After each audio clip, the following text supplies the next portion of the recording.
ദുബൈയിൽ സ്വകാര്യ സ്കൂൾ അധ്യാപകർക്ക് ഗോൾഡൻ വിസ അനുവദിക്കാനുള്ള മാനദണ്ഡം വിദ്യാഭ്യാസ അതോറിറ്റിയായ KHDA പുറത്തുവിട്ടു.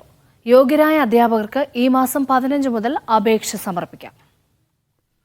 ദുബൈയിലെ സ്വകാര്യ നഴ്സറികൾ, സ്കൂളുകൾ, സർവകലാശാലകൾ എന്നിവിടങ്ങളിലെ പ്രിൻസിപ്പൽമാർ, ഏർലി ചൈൽഡ്ഹുഡ് സെന്റർ മാനേജർമാർ, ഉന്നത വിദ്യാഭ്യാസ സ്ഥാപനങ്ങളിലെ അക്കാഡമിക് മേധാവികൾ, മുഴുവൻ സമയ ഫാക്കൽറ്റികൾ, അഡ്മിനിസ്ട്രേറ്റീവ് ഉദ്യോഗസ്ഥർ, സ്കൂൾ അധ്യാപകർ എന്നിവർക്ക് ഗോൾഡൻ വിസ ലഭിക്കും.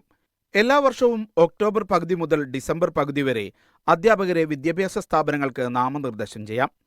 സ്ഥാപനത്തിലെ തലവന്മാർ KHDAയുടെ ഈ സേവന സംവിധാനം വഴിയാണ് നോമിനേഷൻ നൽകേണ്ടത്. അപേക്ഷ സമർപ്പിക്കുന്നതിന് മുമ്പ് അപേക്ഷകർ നിശ്ചിത യോഗ്യതയുള്ളവരാണോ എന്ന് സ്ഥാപനത്തിലെ ആഭ്യന്തര സമിതി ഉറപ്പാക്കണം. നടപടികൾക്ക് 45 പ്രവൃത്തി ദിവസം സമയമെടുക്കും. KHDA തയ്യാറാക്കുന്ന അന്തിമ പട്ടികയുടെ അടിസ്ഥാനത്തിലാണ് ഗോൾഡൻ വിസയ്ക്ക് യോഗ്യതയുള്ളവരെ നിശ്ചയിക്കുക. മികച്ച അക്കാദമിക പ്രവർത്തനം, നൂതന സംഭാവനകൾ, സ്ഥാപനത്തിന്റെ നിലവാരമുയർത്തുന്നതിലെ പങ്ക്, വിദ്യാർത്ഥികളിലെ സ്വാധീനം, പുരസ്കാരങ്ങൾ എന്നിവ യോഗ്യതയ്ക്ക് പരിഗണിക്കും. Media 1 Dubai.